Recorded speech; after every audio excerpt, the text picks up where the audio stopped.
Lifting in the gym, knowledge got me swinging. आज हम लोग क्लास 12th का इकोनॉमिक्स का एमसीक्यू क्वेश्चन प्रैक्टिस करने वाले हैं। तो बढ़ते हैं क्वेश्चन की तरफ। तो हमारा पहला क्वेश्चन है, निम्नलिखित में से किससे माइक्रो शब्द संबंधित है?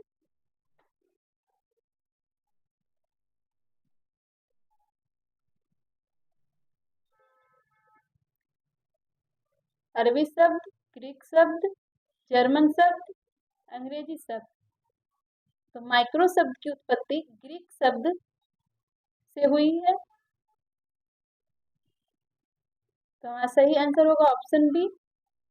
Next question, the trade of visible and invisible item is related to.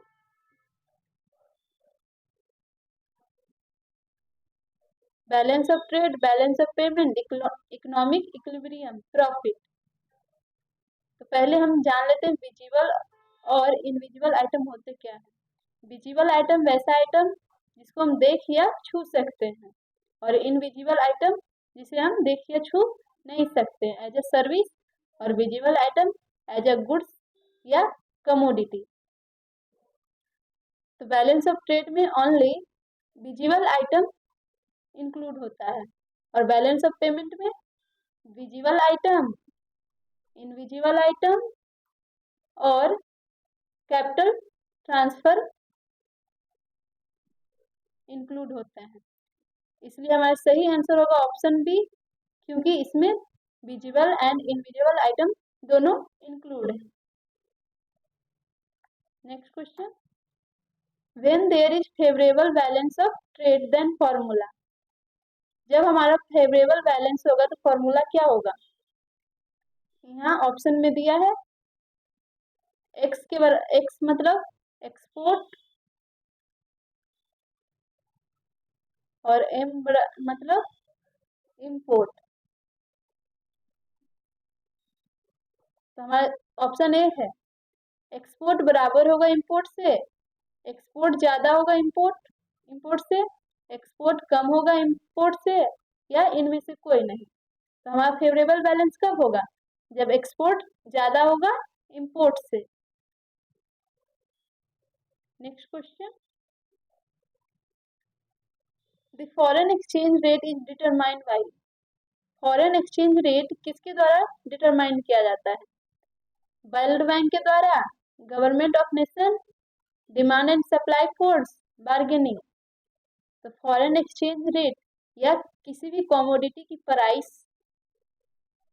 Demand and supply force के द्वारा तय की जाती है। तो हमारा सही आंसर होगा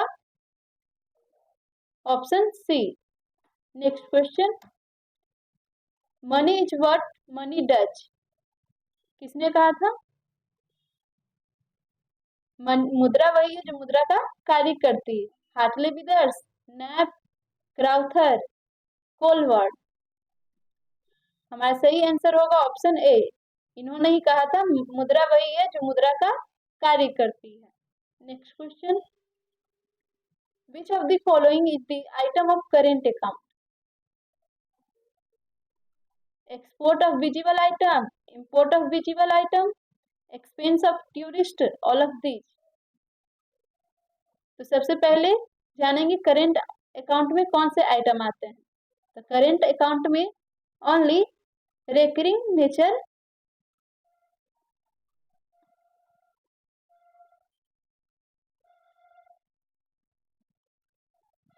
करेंट अकाउंट में रेकरिंग नेचर के आइटम इंक्लूड होते हैं।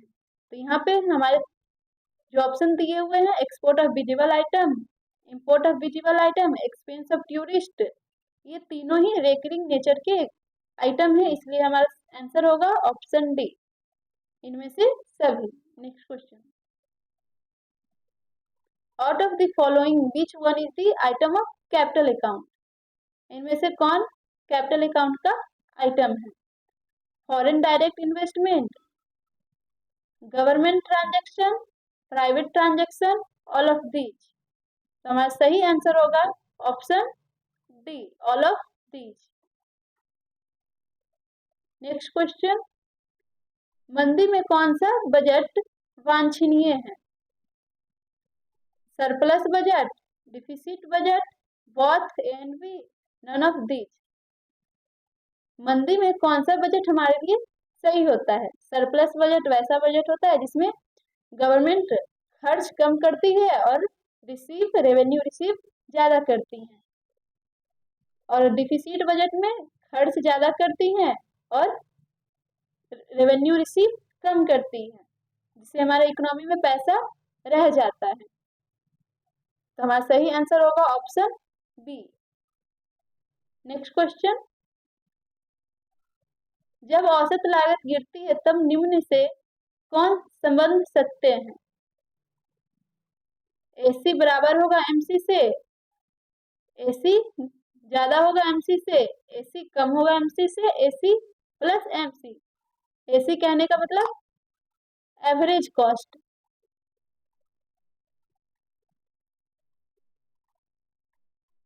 और एमसी कहने का मतलब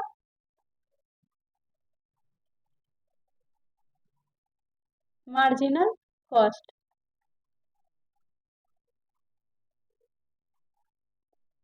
तो जब औसत लागत गिरती है तब इनमें से कौन सही होगा? एवरेज कॉस्ट बराबर होगा मार्जिनल कॉस्ट से, एवरेज कॉस्ट ज्यादा होगा मार्जिनल कॉस्ट से, एवरेज कॉस्ट कम होगा मार्जिनल कॉस्ट से, या average cost plus marginal cost. तो हमारा सही आंसर होगा ऑप्शन बी, एवरेज कॉस्ट ज्यादा होगा मार्जिनल कॉस्ट से। नेक्स्ट क्वेश्चन, न्यून मांग को सुधारने का राजकोषीय उपाय क्या है? Deficit financing, decrease in public डेब्ट, increase in public expenditure and decrease in taxes, इनमें से सभी। तो न्यून मांग कहने का मतलब डिमांड कम, तो डिमांड को बढ़ाने के लिए क्या करना होगा?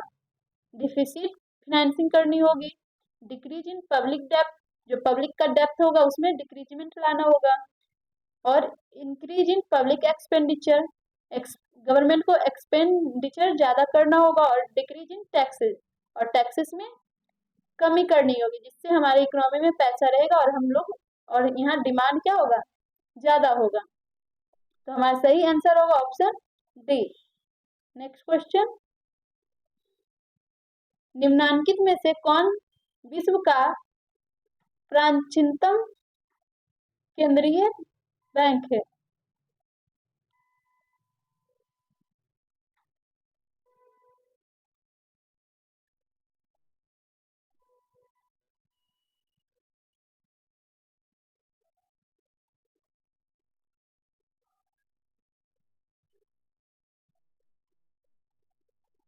Reserve bank of India, federal reserve bank of USA, bank of France, bank of England.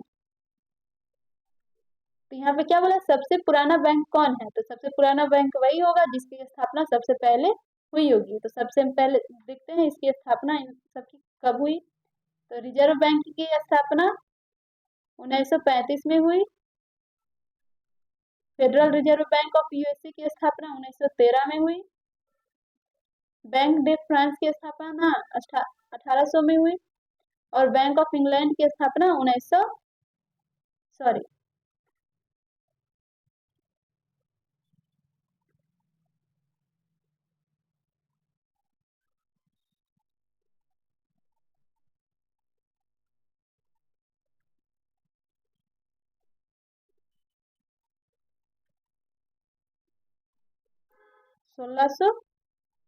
में हुई। तो इनमें से सबसे पहले स्थापना किसकी हुई? बैंक ऑफ इंग्लैंड की। तो सही आंसर हमारा क्या होगा? Option D. Next question, Bharat में केंद्रीय बैंक का क्या नाम है? भारत में जो केंद्रीय बैंक है उस बैंक का क्या नाम है? Central bank of India, reserve bank of India, bank of India, state bank of India. तो जो भारत में केंद्रीय बैंक है उसका नाम है रिजर्व बैंक ऑफ इंडिया। तो हमारा सही आंसर होगा option B. Next question, imperial bank की स्थापना कब हुई? 1920, 1935, 1949, 1955। इंपीरियल बैंक की स्थापना, हमारा सही आंसर होगा ऑप्शन ए 1920। एज ये 1921 से कार्यरत हुआ था। नेक्स्ट क्वेश्चन, नरसिम्हा समिति का प्रतिवेदन किसके द्वारा किसके सुधार से संबंधित है?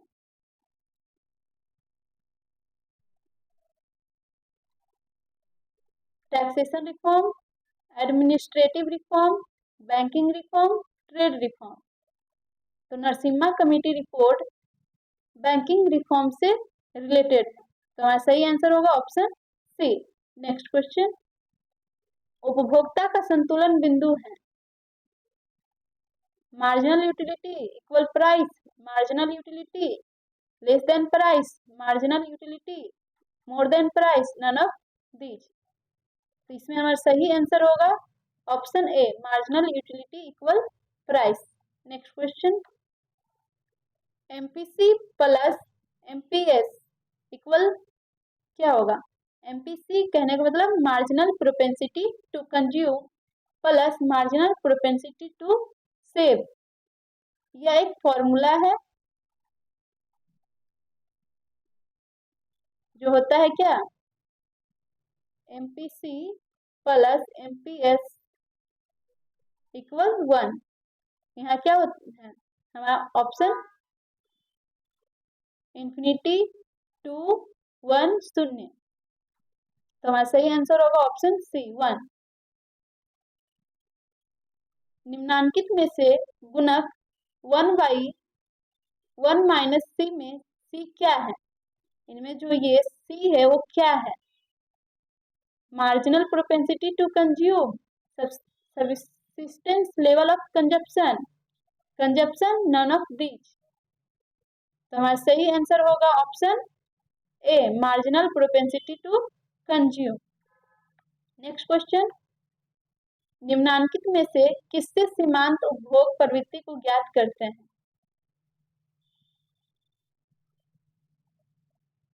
Marginal propensity to consume equal income by consumption, marginal propensity to consume equal change in income by change in consumption, marginal propensity to consume equal consumption by income, marginal propensity to consume equal change in consumption by change in income.